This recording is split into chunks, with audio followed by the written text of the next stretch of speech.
Bharatiya Janata party के पूर्व नेता मनीष कश्यप को आज नया सियासी ठिकाना मिल गया है। उन्होंने प्रशांत किशोर की मौजूदगी में जनसुराज पार्टी की सदस्यता ग्रहण कर ली। इस दौरान पार्टी के कार्यकारी अध्यक्ष मनोज भारती और वरिष्ठ नेता वाईबी गिरी भी मौजूद थे। चर्चा है कि मनीष बिहार विधानसभा का चुनाव भी लड़ सकते हैं। पार्टी की सदस्यता ग्रहण कराने के बाद प्रशांत किशोर ने कहा कि मनीष कश्यप को हम एक यूट्यूबर के रूप में नहीं जानते और ना ही बीजेपी नेता के रूप में जानते हैं।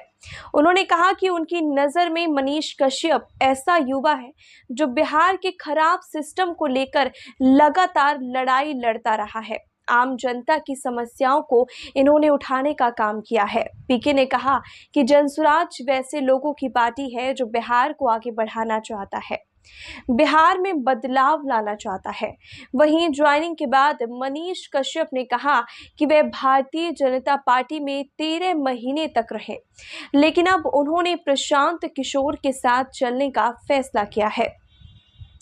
मनीष ने दावा किया है कि आगामी विधानसभा चुनाव में जनसुराज पार्टी बड़ी ताकत बनकर उभरेगी। उन्होंने कहा कि इस बार का चुनाव बिहार के भाग्य का चुनाव होगा। कानून व्यवस्था को लेकर भी पूर्व बीजेपी नेता ने गंभीर सवाल उठाए हैं। बिहार की हकीकत आप सबको पता है, कानून व्यवस्था का हाल बुरा है। पलायन और बेरोजगारी की समस्या लगातार बढ़ती ही जा रही है, लेकिन राज्य की सरकार को कोई भी चिंता नहीं है। 13 महीने तक मैं बीजेपी में भी रहा, लेकिन मैं प्रशांत किशोर जी के साथ मिलकर बिहार को आगे बढ़ाने में अपना सहयोग दूंगा। वहीं मनीष कश्यप को लेकर चर्चा है कि वे जनसुराज पार्टी के सिंबल पर बिहार विधानसभा का चुनाव भी लड़ सकते हैं।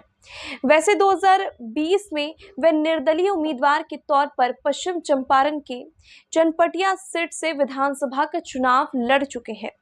बीजेपी के उमाशंकर सिंह को जीत मिली थी। मनीष कश्यप तीसरे स्थान पर रहे थे।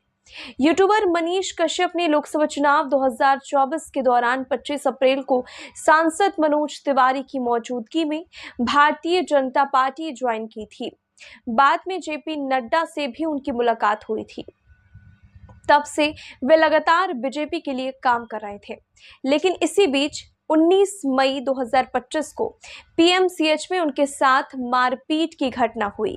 किसी भी बीजेपी नेता से मदद नहीं मिलने से नाराज होकर उन्होंने 8 जून 2025 को इस्तीफा दे दिया।